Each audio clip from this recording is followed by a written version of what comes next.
প্রতিটা ম্যাচ, প্রতিটা মুহূর্ত, জয়ের উল্লাস, হারের নীরবতা, মাঠের খেলা, টেবিলের খেলা, আবেগ, অ্যাকশন আর বিশ্লেষণ।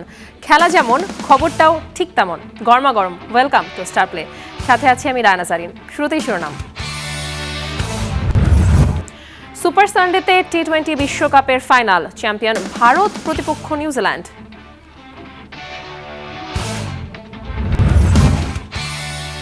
পাকিস্তান সিরিজে পেস বান্ধব উইকেটের পরামর্শ সুমনের। সিরিজ জিততে ব্যাটারদের নিতে বললেন বাড়তি দায়িত্ব।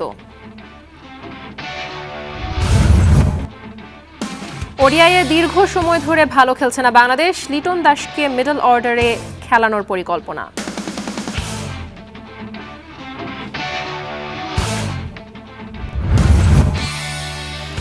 এশিয়ান কাপের বিষয়ে বাংলার মিলি আক্তার, দারিদ্র্যে জরাজীর্ণ তার পরিবার।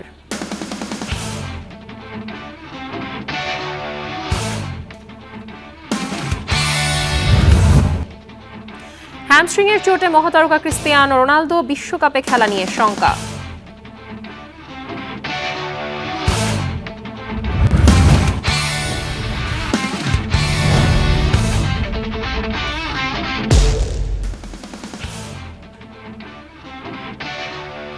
টি-20 বিশ্বকাপের ফাইনালে রোববার মুখোমুখি হচ্ছে ডিফেন্ডিং চ্যাম্পিয়ন ভারত আর নিউজিল্যান্ড। আহমেদাবাদের বিশাল স্টেডিয়ামে বসছে এই মহারণ। ভারত জিতলে ইতিহাসে প্রথম দল হিসেবে 3বার টি-20 বিশ্বকাপ জয়ের কীর্তি গড়বে। অন্যদিকে নিউজিল্যান্ড চায় প্রথমবারের মতো এই ট্রফি ঘরে তুলতে। 7 ফেব্রুয়ারি শুরু হওয়া 2026 টি-20 বিশ্বকাপের পর্দা নামছে রবিবারের ফাইনালে। ফেভারিট ভারত আর নিউজিল্যান্ডের লড়াইয়ে বিশ্ব ক্রিকেট পাচ্ছে নতুন উত্তেজনা। এক দলের শক্তিমত্তায় অন্য দলের দুর্বলতা। এক মাসের বিশ্বকাপ যাত্রায় কোন দলের ইম্প্যাক্ট ছিল কতটা, চলুন জেনে নেওয়া যাক। টুর্নামেন্টের শুরু থেকেই ভারত ফেভারিট। সাথে টুর্নামেন্টের গুরুত্বপূর্ণ ম্যাচের সুযোগ পাওয়া উইকেটকিপার ব্যাটার সঞ্জু স্যামসংয়ের জ্বলে ওঠা। ফাইনালের আগে মেন ইন ব্লুদের জোগাচ্ছে ভরসা। যদিও ভারতের টপ অর্ডার ব্যাটিং কিছুটা উদ্বেগের কারণ। অপরদিকে দলের সবচেয়ে শক্তির জায়গা তাদের বোলিং আক্রমণ। পেসে জাসপ্রীত বুমরা, স্পিনে তিলক ভার্মাদের ধারাবাহিক সাফল্য ভারতের জন্য বড় ভরসা। অপরদিকে নিউজিল্যান্ডের যাত্রাটাও ছিল চমকপূর্ণ। গ্রুপ পর্ব নিশ্চিন্তে পার হলেও সুপার 8 পেরুতে ঝরেছে ঘাম। পাকিস্তানের বিপক্ষে ম্যাচ পরিত্যক্ত। ইংল্যান্ডের বিপক্ষে হারে শেষ মুহূর্তের সমীকরণে সেমিফাইনালে ওঠে ব্ল্যাক ক্যাপরা। আর সেমিতে সাউথ আফ্রিকাকে হারিয়েই জানান দিয়েছে প্রথমবার ট্রফি নিজেদের ঘরে নিতে চায় মিচেল স্যান্টনারের দল। নিউজিল্যান্ডের বড় শক্তি তাদের দলগত পারফরমেন্স। ওপেনার ফিন অ্যালেন আর টিম শেফার্ডদের আক্রমণাত্মক ব্যাটিং দলকে ভালো শুরু এনে দিচ্ছে। ব্যাটে বলে রাচিন রবীন্দ্র রাখছেন গুরুত্বপূর্ণ ভূমিকা। ফিল্ডিংয়েও নিউজিল্যান্ড বিশ্বের অন্যতম সেরা দল। আন্তর্জাতিক টি-20 ক্রিকেটে ভারত আর নিউজিল্যান্ড এখন পর্যন্ত মুখোমুখি হয়েছে 30 বার। ভারত জিতেছে 18 ম্যাচ, নিউজিল্যান্ড 11টা। এক ম্যাচ হয়েছে টাই। সব হিসেব নিকেশের শেষে ফাইনালের মঞ্চে দুই ভিন্ন দল, দুই ভিন্ন গল্পের লড়াই। একদিকে প্রথম দল হিসেবে 3বার টি-20 বিশ্বকাপ ফাইনাল জিতে ইতিহাস গড়তে চায় ভারত। অন্যদিকে প্রথমবার বিশ্বকাপ জয়ের অপেক্ষায় নিউজিল্যান্ড। তাই আহমেদাবাদে ফাইনালের জমজমাট লড়াইয়ের অপেক্ষায় ক্রিকেট প্রেমীরা। Tanzim Osim, star news. 2027 বিশ্বকাপ পরিকল্পনায় আসন্ন পাকিস্তান সিরিজে পেস বান্ধব উইকেটের পরামর্শ সাবেক অধিনায়ক হাবিবুল বাশার সুমনের। তার মতে স্পিনিং ফ্রেন্ডলি উইকেট হতে পারে হিতে বিপরীত। সিরিজ জিততে ব্যাটারদের নিতে বললেন বাড়তি দায়িত্ব। টাইগারদের প্রধান নির্বাচক হতেও আগ্রহী বাশার। জানান রোববারই জমা দেবেন নিজের আবেদন। বিপিএল, অদম্য কাপ সবশেষ বিসিএল, ঘরোয়া ক্রিকেটের পাঠ চোকালো। দিন তিনেক বাদেই পাকিস্তান সিরিজ, আন্তর্জাতিক ক্রিকেটে ফেরার অপেক্ষার প্রহর ফুরালো অবশেষে। তবে পাকিস্তান যে আনপ্রেডিক্টেবল, তার উপর র্যাঙ্কিংয়ের হিসেবে 2027 বিশ্বকাপে সরাসরি অংশগ্রহণ অনিশ্চয়তায় টাইগারদের। তাই তো হোম সিরিজে পা হরকালেই যে বিপদ। আলোচনায় তাই কেমন হবে আসন্ন সিরিজের উইকেট। বাংলাদেশের ঘোষিত স্কোয়াডে 2 জন জেনুইন স্পিনারের বিপরীতে 4 পেসার, তাই তো ইঙ্গিত মিলছে 22 গজেও রাজ করবেন সিমার রায়। সাবেক অধিনায়ক হাবিবুল বাশার সুমনের পরামর্শ তেমনটাই। এই সিরিজটা কিন্তু শুরু হচ্ছে আমি শিওর যে আমাদের বিশ্বকাপ মাথায় রেখে, which is in south Africa. তো সাউথ আফ্রিকা তো স্পিনিং উইকেট হবে না, আর যেহেতু টিমটা পাকিস্তানের সাথে স্পিনিং উইকেট করাও যায় না। আসলে আমরা স্পিনিং উইকেট তখনই করি যখন সাবকন্টিনেন্টের বাইরের দলগুলি আসে, যে team like Australia, New Zealand, England, তাদের সাথে স্পিনিং ট্র্যাক করা হয়। বাট মিরপুরের উইকেটেও কিন্তু সুইমিং কন্ডিশন তৈরি করা যায়, আমরা আগে দেখেছি। ওরকমভাবে সময় দিলে ঘাস লাগলে মিরপুরের মাঠেও কিন্তু ফাস্ট বোলাররা বেশি অ্যাডভান্স পেয়ে থাকেন, এবং আমাদের স্কোয়াডটা দেখে মনে হচ্ছে যে আমরা সেই ধরনের উইকেট বানাতে যাচ্ছি। মানে ইটস রাইট, এরকমই হওয়া উচিত। নিজেদের প্রিয় ফরম্যাট অথচ ওয়ানডেতে সাম্প্রতিক সময়ে ধুঁকছে টাইগাররা। অন্য সবার মতো সুমনের কাজ করাতেও বাংলাদেশের নখরদন্তহীন ব্যাটিং, তাই তো গুরুত্বপূর্ণ এই সিরিজে বাড়তি দায়িত্ব নিতে বললেন শান্ত সাইফ তেরি। আমরা যাকেই নেই তার উপর আমাদের ভরসা করতে হবে, তাকে একটু সময় দিতে হবে, তাকে একটু সুযোগ দিতে হবে। বাংলাদেশের যদি ভালো করতে চায় আমাদের ব্যাটিংটা ক্লিক তো করতে হবে। আই থিঙ্ক আমার bowling side is very good.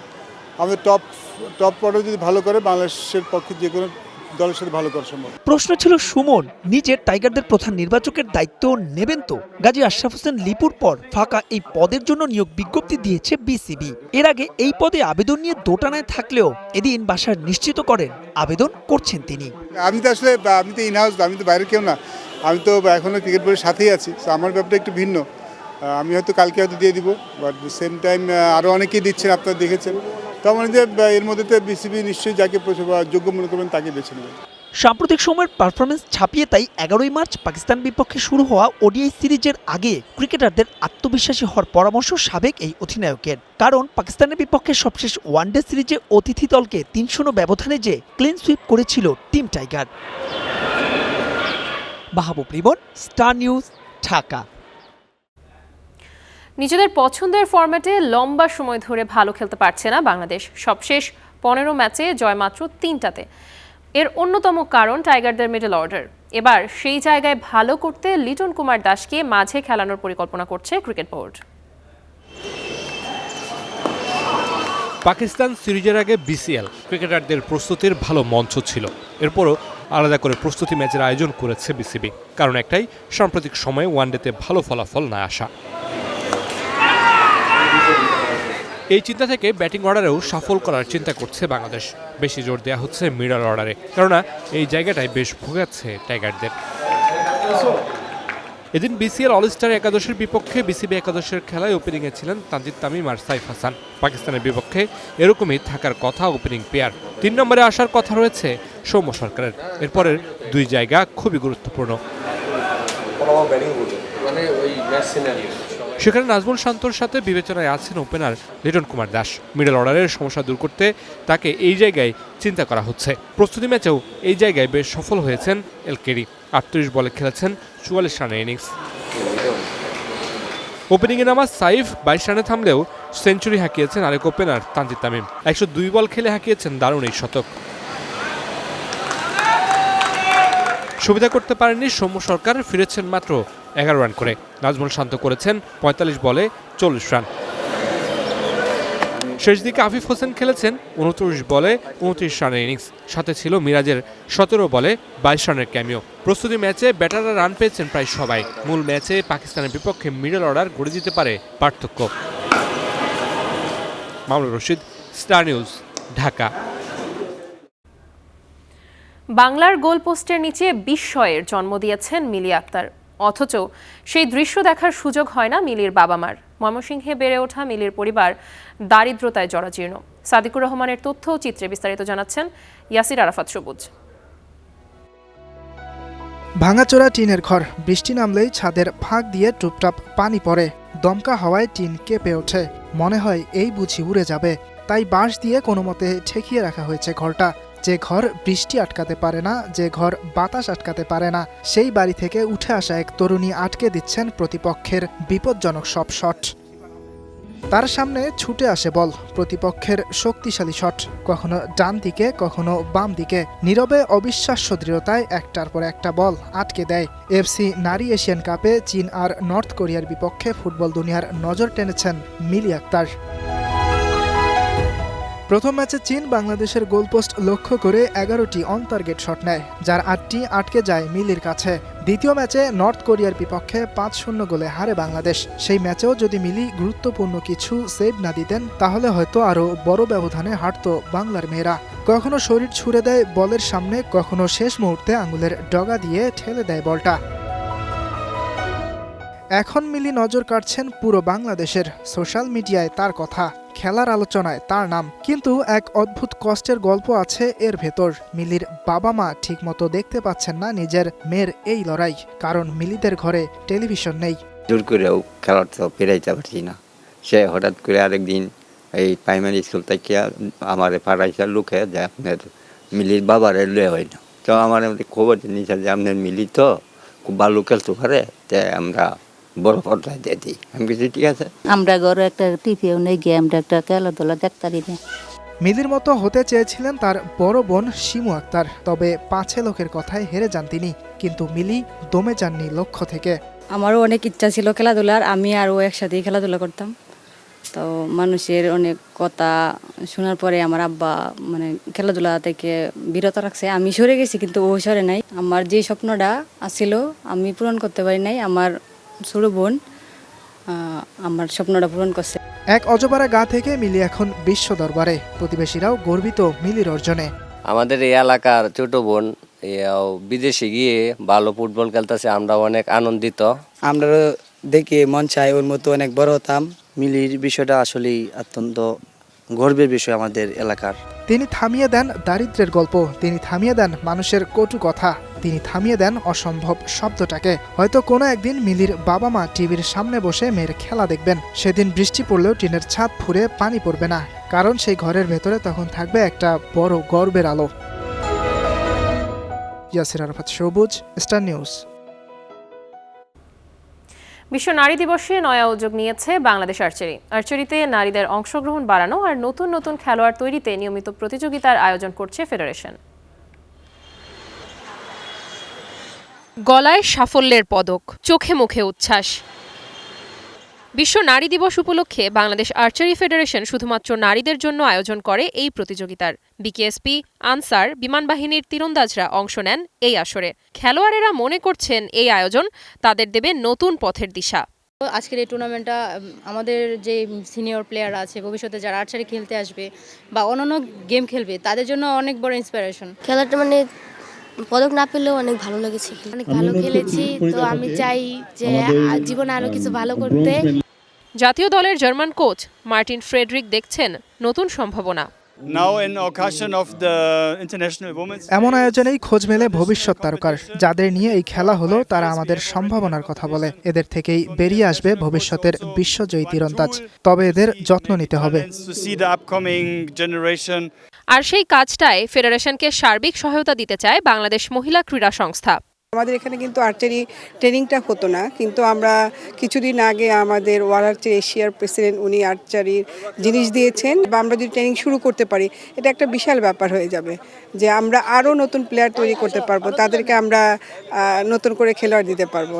আর্চারির সাফল্য বাড়াতে এই সব তীরন্দাজরাই হোক ভবিষ্যতের লাল সবুজের পতাকাবাহী। Diana Zarin, star news. শনিবার রাত মানে ইউরোপিয়ান ফুটবল ঝড়। একদিকে লা লিগার সোনালী শিরোপার স্বপ্ন, যেখানে অ্যাথলেটিক ক্লাবের বিপক্ষে বার্সেলোনা মাঠে নামবে নিজের অজেয় গল্প লিখতে। অন্যদিকে এফএ কাপের নির্মম রোমাঞ্চ, যেখানে নিউক্যাসল নিজেদের মাঠে চ্যালেঞ্জ জানাবে ম্যানচেস্টার সিটির দানবীয় শক্তিকে। দুটি ম্যাচই শুরু হবে বাংলাদেশ সময় রাত 2টায়। সান মামেসের সেই উত্তাল ভিড়, যেখানে আবেগ জ্বলে ওঠে আগুনের মতো, সেখানে আজ বার্সেলোনা আসছে শিরোপার দিকে আরও এক ধাপ এগিয়ে যেতে। হান্সি ফ্লিকের দল টানা তৃতীয় জয়ের স্বপ্ন দেখছে। লিগ টেবিলের শীর্ষে বসে আছে রিয়াল মাদ্রিদের চেয়ে 4 পয়েন্ট এগিয়ে। 26 ম্যাচে 21 জয়, মাত্র 4 হার, আর আক্রমণে অগ্নিময় 71 গোল।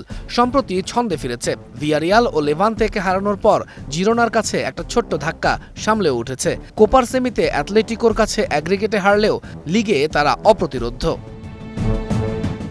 বিলবাও নবম স্থানে, ষষ্ঠ স্থানে সেল্টা ভিগোর চেয়ে 5 পয়েন্ট পিছিয়ে, কিন্তু ঘরের মাঠে তারাও ভয়ঙ্কর। হেড টু হেডে আবার বার্সা অনেক এগিয়ে। 2019 সালের পর লা লিগায় বিলবাওয়ের কাছে হারেনি তারা। 2024-এ কোপার কোয়ার্টারে 4-2 হারের পরও অপরাজিত। এই ম্যাচে যদি বার্সা জেতে শিরোপার পথ আরও সহজ হয়ে যাবে তাদের। এফএ কাপের পঞ্চম রাউন্ডের ম্যাচ সেন্ট জেমসে নিউক্যাসলের দুর্গে আসবে ম্যানচেস্টার সিটি। চলতি মৌসুমের পঞ্চম সাক্ষাৎ। সিটি জিতলে তৃতীয় দল হিসেবে এফএ কাপ ও ইএফএল কাপ দুই আসর থেকেই বিদায় করবে নিউক্যাসলকে। কিন্তু নভেম্বরে প্রিমিয়ার লিগে 2-1 জয় পেয়েছে ম্যাকপাইরা। ইএফএল সেমিতে হারলেও ঘরের মাঠে তারা দুর্দান্ত। এফএ কাপের পঞ্চম রাউন্ডে শেষ 10 ম্যাচের 9টিতেই পরের ধাপে উঠেছে নিউক্যাসল, দুবার হারিয়েছে এই সিটিকেই। সিটিজেনরা বুধবার নটিংহাম ফরেস্টের সাথে 2-2 গোলে ড্র করে আর্সেনালের চেয়ে 7 পয়েন্ট পিছিয়ে। কিন্তু এফএ কাপে তারা দানব। গত 4 মৌসুমে 20 ম্যাচে 18 জয়, জিতেছে শেষ 23 ম্যাচে, যেখানে গোলের ব্যবধান 89-11। চোটের কারণে মাঠের বাইরে জেঙ্কো গাভারদিয়াল ও মাতেও কোভাচিচ। ফেরার সম্ভাবনা রয়েছে নিকো ওরিলির। আগামী সপ্তাহে চ্যাম্পিয়ন্স লিগে রিয়াল মাদ্রিদের বিপক্ষে যাওয়ার আগে পেপ গার্দিওলা এই উইকেন্ডে কয়েকটা পজিশনে রোটেশন করতে পারেন। James Trafford, Abdul Kodir Khusanov, John Stones এবং রিকো লুইসের মতো খেলোয়াড়রা রিকল পাওয়ার দৌড়ে রয়েছেন। Touhidul Islam, star news. বিশ্বকাপের মাত্র 3 মাস আগে হ্যামস্ট্রিংয়ের চোটে ক্রিস্টিয়ানো রোনালদো। তাই শঙ্কা দেখা দিয়েছে পর্তুগিজ মহাতারকার ক্যারিয়ারের শেষ বিশ্বকাপ খেলা নিয়ে। কবে নাগাদ মাঠে ফিরবেন রোনালদো তা স্পষ্ট করে জানায়নি আল নাসর। আবারও একটি বিশ্বকাপ খেলবেন ক্রিস্টিয়ানো রোনালদো, সেই স্বপ্নেই বুঁদ হয়ে আছে CR7 ফ্যানরা। তবে বিশ্বকাপের মাত্র মাস 3 আগে সেই স্বপ্নের আকাশে ঘন কালো মেঘ। বড় রকমের ইনজুরিতে পড়েছেন পর্তুগিজ মহাতারকা। তাই শঙ্কা, ক্যারিয়ারের শেষ বিশ্বকাপ খেলতে পারবেন তো রোনালদো? সৌদি প্রো লিগে আল ফাইয়ার বিপক্ষে চোট পান রোনালদো। পরে আল নাসর পরীক্ষা করে জানায় হ্যামস্ট্রিংয়ের চোট ধরা পড়েছে সাবেক রিয়াল তারকার। আল নাসর জানায় রোনালদো পুনর্বাসন প্রক্রিয়া শুরু করেছেন এবং প্রতিদিন তার অবস্থা পর্যবেক্ষণ করা হবে। তবে CR7-এর চোট কতটা গুরুতর কিংবা মাঠে ফিরতে কতদিন সময় লাগতে পারে এসব কিছুই জানায়নি সৌদি ক্লাবটি।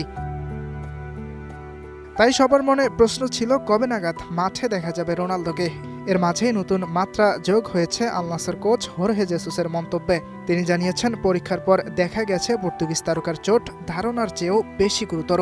সেরে ওঠার জন্য ব্যক্তিগত থেরাপিস্টের সঙ্গে কাজ করতে রোনালদো স্পেনে যাবেন।